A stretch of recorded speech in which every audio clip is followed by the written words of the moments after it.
Wow! Grabe! Masiramon digdi ang karigusan sa barangay Malolos, Malinaw, Albay na kung apo nga ni ay oro.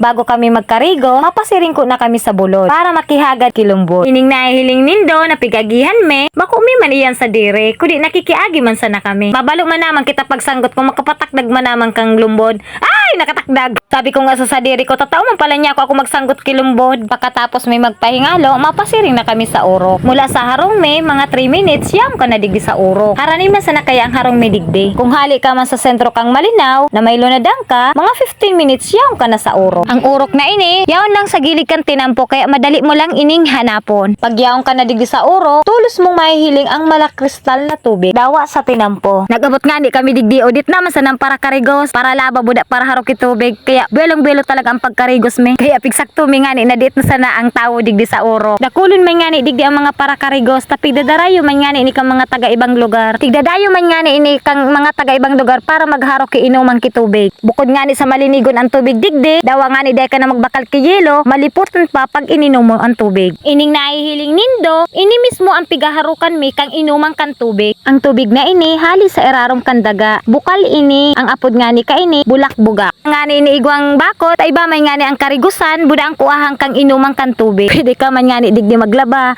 basta harayo ka lang sa kuahang kang inuman kan tubig. Minsan nga ni pag nagkakatarambak ang labahan mi, tigsasabon mi na lang sa harong. Taang pagbanlaw, madumana sa na kami sa urok. Tas hararuan sa na nga ning kurso-kuso mo ka mga bado, tapos ka na maglaba. Sabi-sabi nga ika mga gorang, dahil dapat para padigdiyon ang mga akita baka da manuno. Kaya nga ni kami digdi na sana kami nagpaparaharo kay inuman kitubig ta. Igwaman sana kaming lunadan. Dog pa nga ni kay ni ang mineral water sa kasiraman. Sa sobra nga ning lipot digdi kan tubig, gari ka man sana naglublob sa tubig na may yelo. Arog lang naman kay ni ang kagayo ng kambyo na mahiling nindo sa lugar na ini. Dahil ang tubig na dumadaloy digdi ay natural lamang, nahali mismo sa bukal. Na siguradong marirelax ang lawas nindo pagka mo nakakarigos digdi. Warang entrance fee digdi, kaya pwede kang magkarigos at magtampisaw sa napakalipot at napakalinaw na tubig digdi sa urok. Kung gusto man nindo magdaraki kakanon, pwede man. Basta pagkatapos pagkakan, ligpiton at saka darahon ang mga basura. Tanganing makaotro pa kamo makadigdi, budaday kamo madagitan. Sa muyang magdigdi sa lugar na ini, day kamo maghadi. Tabukod sa napakagayon ang agihan, puro simentado pa. Gabos na uri kan lunadan, pwedeng makaagi. Basta pakarayon lang tabi ang pagpark. Ang urok na ini ay located lamang sa barangay Malolos, Malinaw, Albay,